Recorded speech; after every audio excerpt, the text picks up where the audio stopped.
नमस्ते दोस्तों, आज हम अपने चैनल दिव्य दक्ष संस्थान पे आप लोगों के लिए लेके आए हैं आदि पृथ्वी।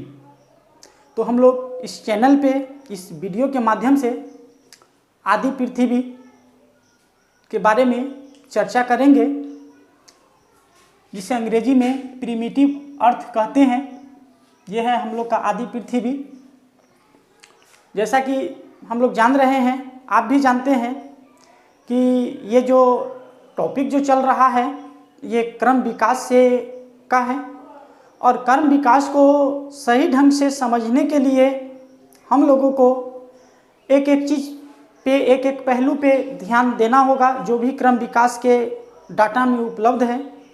क्योंकि हम लोग जान रहे हैं कि क्रम विकास जो है जीव विज्ञान की जितनी भी शाखा है उनमें से एक महत्वपूर्ण शाखा जो है क्रम विकास का है, जिसमें से ओरिजिन ऑफ लाइफ, जीवन की उत्पत्ति के बारे में हम लोगों को जानना है। तो इसमें हम लोग जब तक एक एक चीज़ को बारीकी से नहीं स्टडी करेंगे, नहीं समझेंगे, तब तक ये जिज्ञासा जो है ये अधूरा रहेगा। सिर्फ जीव के बारे में ही जान लेना ये काफ़ी नहीं है। जीव यदि आया भी है तो इस पृथ्वी पे कैसे आया? तो यदि पृथ्वी रहा है तभी तो कोई जीव आया है। पहले तो जीव नहीं आया और उसके बाद ये पृथ्वी बना। जैसा कि इसके शुरू में भी हम लोग चर्चा कर चुके थे कि आरंभिक काल में ये पृथ्वी पर इतना टेम्परेचर था, इतना हाई टेम्परेचर था कि उस समय किसी भी जीव का अस्तित्व जो था वो नहीं रह सकता था। तो इसी चीज़ को बारीकी से चरणबद्ध तरीके से समझने के लिए हम लोगों को स्टेप बाय स्टेप हर चीज़ के बारे में हम लोगों को जानना पड़ेगा। तो इसी में अब हम लोग इस क्रम पे पहुँचे हैं आदि पृथ्वी के बारे में, जो हम लोग चर्चा करेंगे कि आदि पृथ्वी कैसे था उस समय, जो वर्तमान ये पृथ्वी है, अर्थ है, जो आज ये अर्थ पे जो भी यौगिक है, जो भी कार्बनिक पदार्थ, अकार्बनिक पदार्थ या जो भी वातावरण है, ये वातावरण में जो भी गैसेस है, क्या ये आदि पृथ्वी में ये इसी रूप में था या नहीं था? यदि था तो किस रूप में था? ये सब बहुत ही रोचक तथ्य हैं ये जानने के लिए हम लोगों को। तो हम लोग इसके बारे में बारीकी से चर्चा करेंगे। इसका चरणबद्ध तरीके से देखा जाए, फर्स्ट बिंदु कहता है कि आज से 400 से 500 करोड़ वर्ष पहले ये अर्थ का निर्माण हुआ था। इससे पहले ये अर्थ नहीं था। जिस रूप में हम देख रहे हैं ये 400 से 500 करोड़ वर्ष पहले ही इसका निर्माण हुआ। इसके बारे में आधुनिक वैज्ञानिक का मत है, उनका कहना है, आधुनिक वैज्ञानिक का, कि ये अर्थ जो था ये उनके अनुसार सूर्य तथा ग्रह की उत्पत्ति एक गर्म एवं तीव्र गति से घूमते हुए कॉस्मोइक धूल एवं गैस के बादल के एक गोले से हुआ।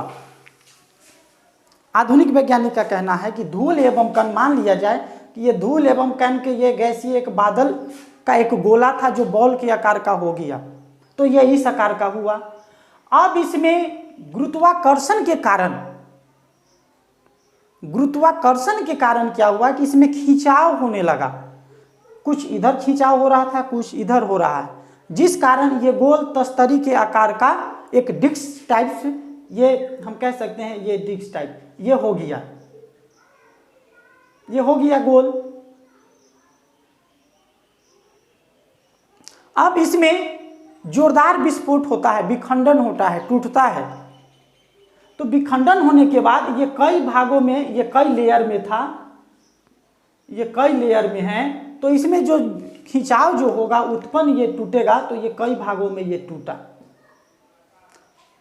अब इसका मध्य भाग जो ये है, ये मध्य भाग, इसका मिडिल भाग, ये सूर्य का निर्माण कर दिया। और इसके बाहर वाले जो भी भाग है घूर्णी पिंड, ये एक अलग अलग ग्रह के रूप में ये मौजूद हो गया। ये ग्रह के रूप में मौजूद हुआ, तो इसमें भी धूल कण और बादल के गोले ये सब थे, और ये सब के सब एक दूसरे से आकर्षित भी हो रहे थे और रिएक्शन भी ये हो रहा था, गुरुत्वाकर्षण भी हो रहा था, आकर्षित। होने के बाद, आकर्षित होने के बाद जो भी ये चारों तरफ से घूर्णी पिंड के रूप में ये एकत्रित हो गए, वो सब आपस में एक दूसरे से आकर्षित और गुरुत्वाकर्षण हो रहे थे, जिस कारण ये ठोस के रूप में चेंज हो गया। अब ठोस के रूप में जो चेंज हो गया तो ये मध्य भाग जो है ये सूर्य का जो निर्माण किया, आज भी हम अपने ब्रह्मांड में सोलर सिस्टम में देख रहे हैं। और ये सूर्य की चारों तरफ एक हम काल्पनिक रूप में दे रहे हैं, कहीं पे ये मंगल आ गया, कहीं पे ये बुध आ गया, कहीं पे बृहस्पति है, शुक्र है, पृथ्वी है, मतलब इसके चारों तरफ ये एक ग्रह जो है वो रूप में ये आ गया। इस तरह से ये हमारा ब्रह्मांड की उत्पत्ति हुआ या ब्रह्मांड की संरचना बना।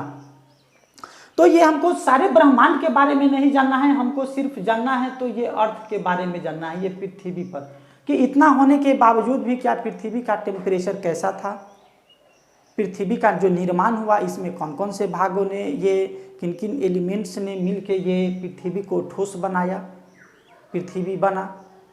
तो हम लोग सिर्फ इसी के ऊपर रहेंगे, अर्थ के ऊपर, ये सारे ग्रह के ऊपर नहीं जाएंगे।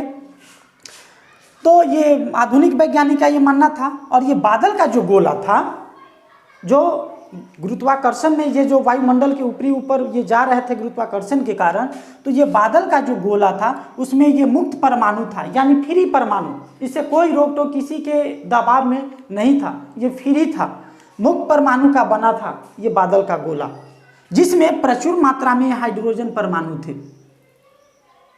जब ये बना ये गोला तो इसमें मुक्त परमाणु का था और इसमें प्रचुर मात्रा में हाइड्रोजन परमाणु था।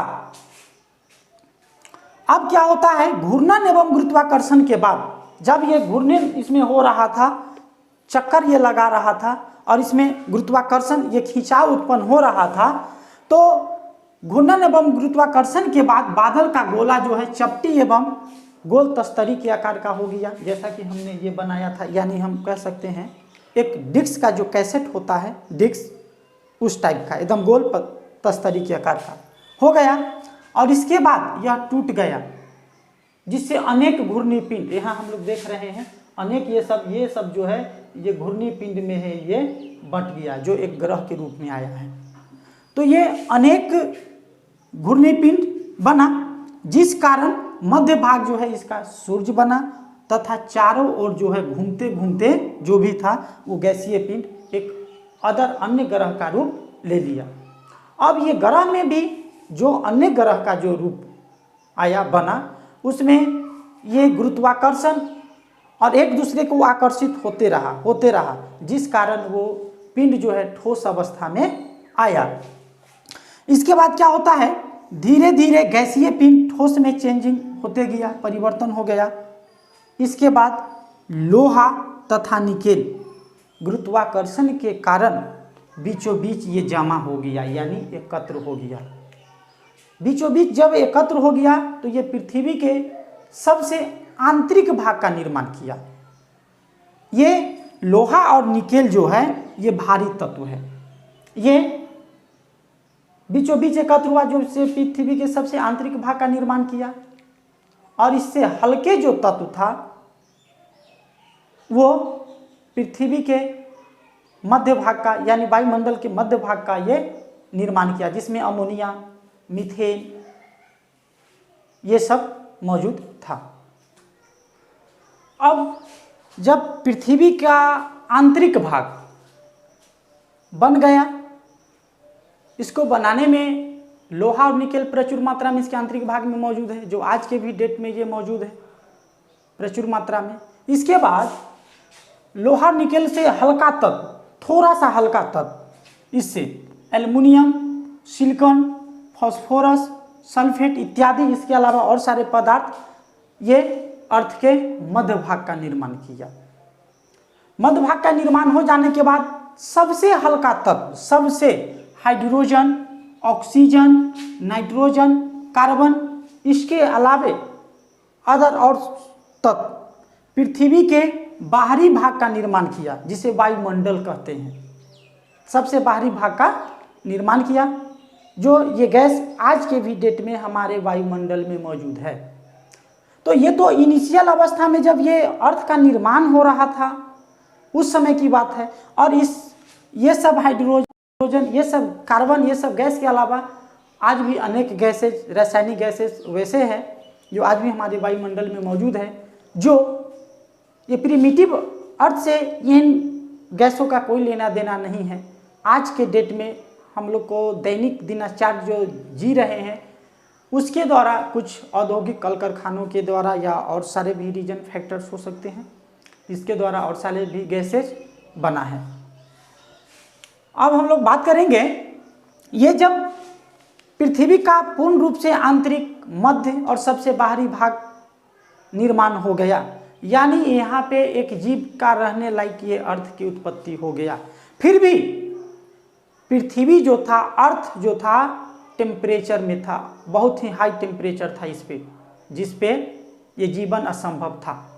इसके बाद कई लाख वर्ष तक अर्थ ठंडा हुआ। अब ये ठंडा हुआ कैसे हुआ? जब हम लोग आदि वायुमंडल में चर्चा करेंगे तब जाके वहाँ पता चलेगा कि कैसे वर्षा हुआ था, नहीं हुआ, तो वहाँ पे हम लोग चर्चा करेंगे। एक बहुत सालों तक, लाखों सालों तक ये कंटिन्यू बारिश होते गया, होते होते होते जब पानी एकत्र हो गया पृथ्वी पर, जो समुद्र के रूप में रह गया, जिस कारण ये पृथ्वी का टेम्परेचर लो हुआ, जहाँ से जीवन का उत्पत्ति संभव है, माना जा सकता था। तो कई लाख वर्ष तक ये अर्थ जो है ठंडी हो गई, और इसके बाद जो मुक्त परमाणु जो था आपस में संयोजित होकर अणु का निर्माण आरंभ कर दिया, फ्री परमाणु। इसके बाद मुक्त परमाणु विलुप्त हो गया। जब अणु का निर्माण होने लगा तो मुक्त परमाणु जो था ये विलुप्त हो गया। कारण, अर्थ की सतह पर हल्के तत्व, सबसे हल्के तत्व, यहाँ हल्के तत्व का जिक्र 2 बार हम लोगों ने किया। एक हल्के तत्व लोहा और निकेल से जो मध्य भाग का निर्माण किया, और सबसे हल्के तत्व ये हाइड्रोजन, ऑक्सीजन, नाइट्रोजन, कार्बन जो वायुमंडल का निर्माण किया। तो ये हल्के तत्व प्रचुर मात्रा में मौजूद था। तो हल्के तत्व में जो प्रचुर मात्रा में जो मौजूद था, उसमें से हाइड्रोजन जो था ये प्रचुर मात्रा में था, सबसे ज़्यादा था। और हाइड्रोजन ही ऑक्सीजन से, नाइट्रोजन से, कार्बन से ये रासायनिक अभिक्रिया किया। हल्के तत्व प्रचुर मात्रा में मौजूद था, और इन्हीं तत्वों ने आपस में रिएक्शन कर अणु का निर्माण किया। जैसे ये हाइड्रोजन जो है कार्बन से रिएक्शन करके रासायनिक अभिक्रिया करने के बाद एक अलग यौगिक का निर्माण किया। हाइड्रोजन से अलग करने के बाद एक अलग यौगिक का निर्माण किया, जो हम लोग प्रिमिटिव एटमॉस्फेयर में इसकी चर्चा करेंगे। कौन से यौगिक बना, H2O कैसे बना, मीथेन कैसे बना, अमोनिया कैसे बना। तो ये सबके लिए ये जिम्मेवार ये है, क्योंकि ये अधिकांश मात्रा में यही था, हाइड्रोजन।